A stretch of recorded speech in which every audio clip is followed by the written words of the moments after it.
Hello everyone, good afternoon from Wisconsin USA. কি সাংঘাতিক গরম পড়েছে আমাদের এখানে, আপনি ভাবতে পারবেন না।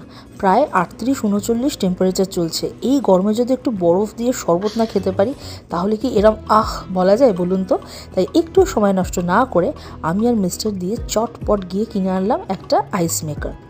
তো ভীষণ ইজি এটা ইউজ করা, এক তো ম্যানুয়ালে ক্লিয়ারলি লেখা থাকে কীভাবে আপনারা এটাকে ইউজ করতে পারবেন। কিন্তু সবার আগে যেটা করব, এটাকে প্লাগ ইন করবো। তো প্লাগ ইন করার আগে দেখিয়ে দিই যে এখানে কিন্তু একটা আইস বক্স থাকে, একটা আইস স্কুপ থাকে, এগুলো। তো মেশিনটাকে আমরা প্লাগ ইন করে নিয়েছি, আর এখানে দেওয়া আছে ম্যাক্স কতটা জল ভরতে পারবেন। তো সেই হিসাবে কিন্তু জলটা ভরে নিলাম, ব্যাস এইটুকুই খাটনি, আর কিচ্ছু না। এবার এটাকে বন্ধ করে দিয়ে ওইদিকে কিন্তু অন বাটনটা টিপে দিতে হবে, আর অন করে সিলেক্ট করে যাবেন স্মল চাই না লার্জ আইস চাই। তো আমার যেমন লার্জ চাই। তো বিশ্বাস করুন 6 থেকে 13 মিনিট ওরা বলে, কিন্তু 6-7 মিনিটেই কিন্তু প্রত্যেকটা ব্যাচে আইস হওয়া শুরু করে দেয়। তো দেখুন এখানে কিন্তু আমার সেকেন্ড ব্যাচ অফ আইস শুরু হয়ে গেছে।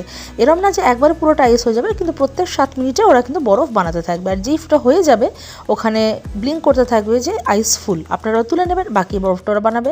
আবার যদি জল লাগে আর অপশান আসবে অ্যাড ওয়াটার। তো এই ছিল আজকের ভিডিও, কেমন লাগলো অবশ্যই কিন্তু জানাবেন।